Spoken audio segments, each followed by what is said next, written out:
Universal Intervention Plan for Dr. K. Bricados, Planning for the Diversity of Learners, Class, Spring 2017. I'm Johnny Allen, And I'm Hayden Midkiff.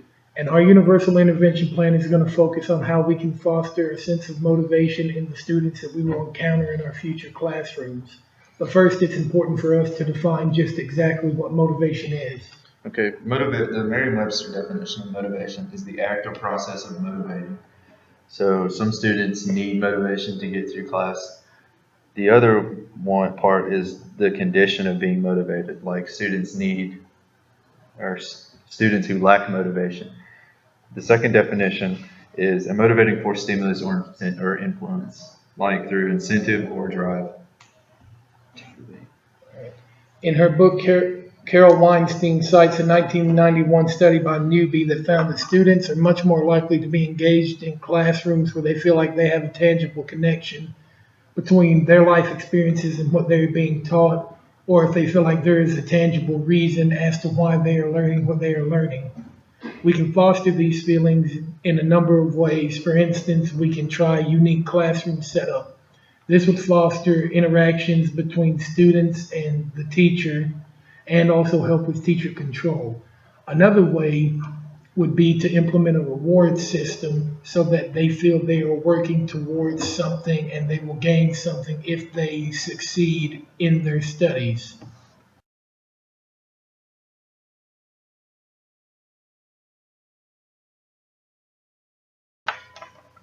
When I was in school, the most interesting classes and the ones I got the most out of used different forms of seating arrangements besides rows. I always felt that I benefited the most when I could see every other student in the classroom and every other student could see me.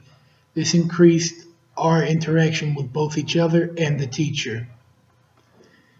In Bonus and Riordan's article, Increasing Student On-Task Behavior Through the Use of Specific Seating Arrangements, they propose several seating arrangements to increase the motivation of students depending on which aspect you wanted them to be more motivated to do. I will be discussing two different types of seating arrangements in my universal intervention video today. The first of those is the U shape, which is seen here.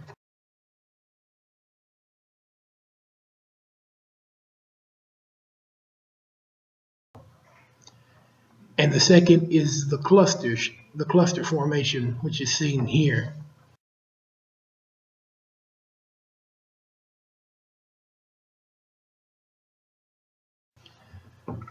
In the U shape, much like its name, the student desks are shaped in a U, with the teacher's desk being in the gap of the U. This allows students to see everyone in the room and the teacher and facilitates a more open, broad discussion. Bonus and Riordan quoted a 1992 study by Wengel, which states that students engage in higher level of interactions on a larger scale in this kind of formation. And Papalia is also quoted in this for their 1994 study that says it helps facilitate teacher mobility, eye contact, attention, and teacher control.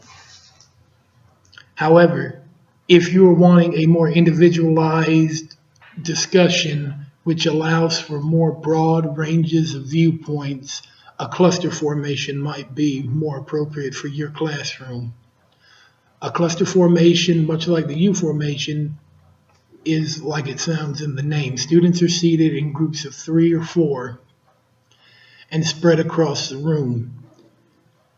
This has been shown to work very well in a discussion-based classroom.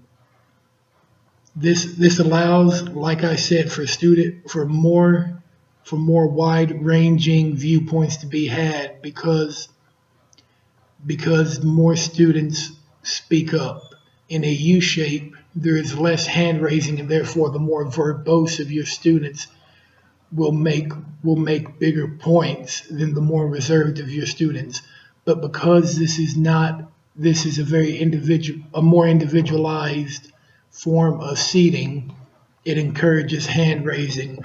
Papalia is quoted as saying that the cluster facilitates students, use of media, and reinforcing learned materials.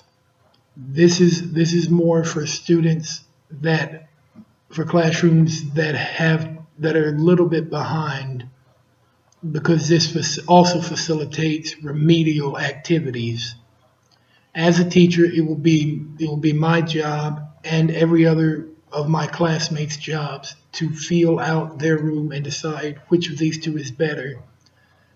However, either of these would be superior in creating a more constructivist and discussion-based classroom than Rose, and I feel that a constructivist and discussion-based classroom is a much more effective classroom than a direct instruction classroom.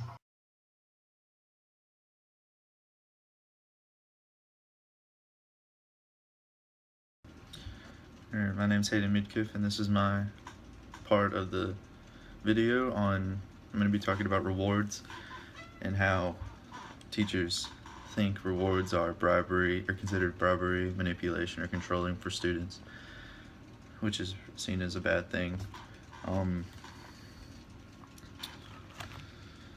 In the Weinstein book on motivation, there's a study done by 3 people, Lepper, Green, and Nesbitt, on rewards for students, and it says rewarding people for doing something that is inherently good decreases their interest in continuing that behavior.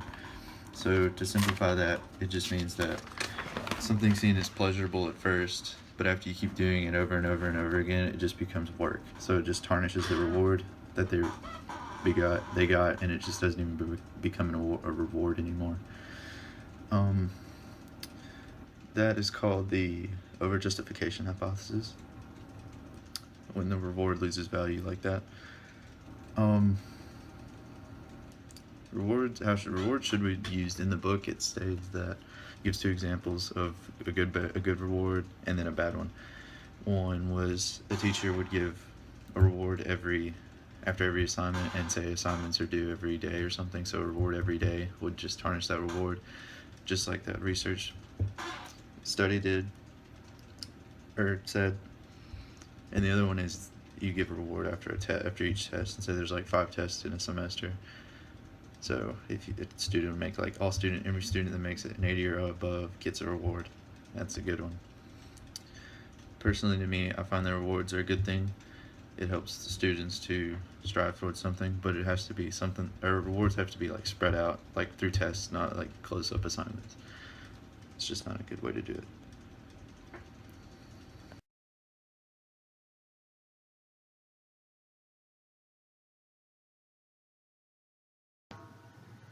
Teaching is called the most noble profession for a reason. You literally get the chance to mold lives, and through the lives that you've touched, to change the world that you live in into a better version of itself. However, you will not be able to take advantage of this opportunity if you cannot motivate your students to care about what they are learning.